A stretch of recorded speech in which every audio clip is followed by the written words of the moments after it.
মতলবুত উপজেলা জাতীয়তাবাদী শ্রমিক দলের নবগঠিত আংশিক কমিটি ঘোষণা করা হয়েছে। গত 12 জুন দলের সভাপতি মোহাম্মদ নজরুল ইসলাম এবং সাধারণ সম্পাদক হাবিবুর রহমান স্বাক্ষরিত এক বিজ্ঞপ্তিতে এ কমিটি ঘোষণা করা হয়। বিস্তারিত দেখুন মনিরুল ইসলাম মনিরের প্রতিবেদনে।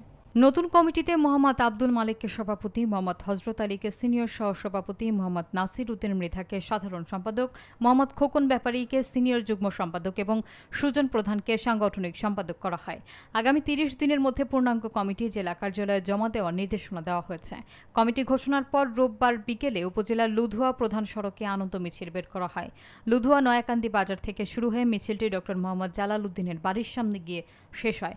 পরে আয়োজিত সভায় সভাপতিত্ব করেন নবনির্বাচিত সভাপতি আব্দুল মালিক মোল্লা এবং সঞ্চালনায় ছিলেন সাধারণ সম্পাদক নাসির উদ্দিন মৃধা। আলোচনা সভায় বিএনপি, শ্রমিক দল, যুবদল, ছাত্রদল সহ বিভিন্ন অঙ্গ সংগঠনের শতাধিক নেতাকর্মী অংশ নেন।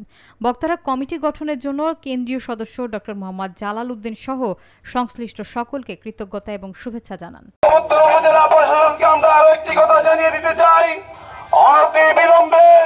আগামী 72 ঘন্টার মধ্যে সেই আওয়ামী ডেভিল সন্ত্রাসীদেরকে গ্রেফতার করে আইনের আওতায় আনার জন্য আমরা মতলব উত্তর উপজেলা ছাত্র দলের পক্ষ থেকে জোর দাবি জানাচ্ছি। এই কমিটিকে যুব দলের পক্ষ থেকে শুভেচ্ছা। কমিটি এবং পৌরসভার শ্রমিক দলের কমিটি আমরা পেয়েছি। অভিনন্দন জানাচ্ছি চাঁদপুর জেলা শ্রমিক দলের সভাপতি এবং সাধারণ সম্পাদককে।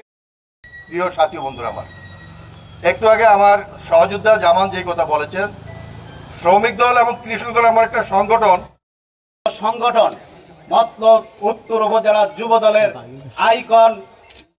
বাংলাদেশে আন্দোলন সংগ্রাম করেছে।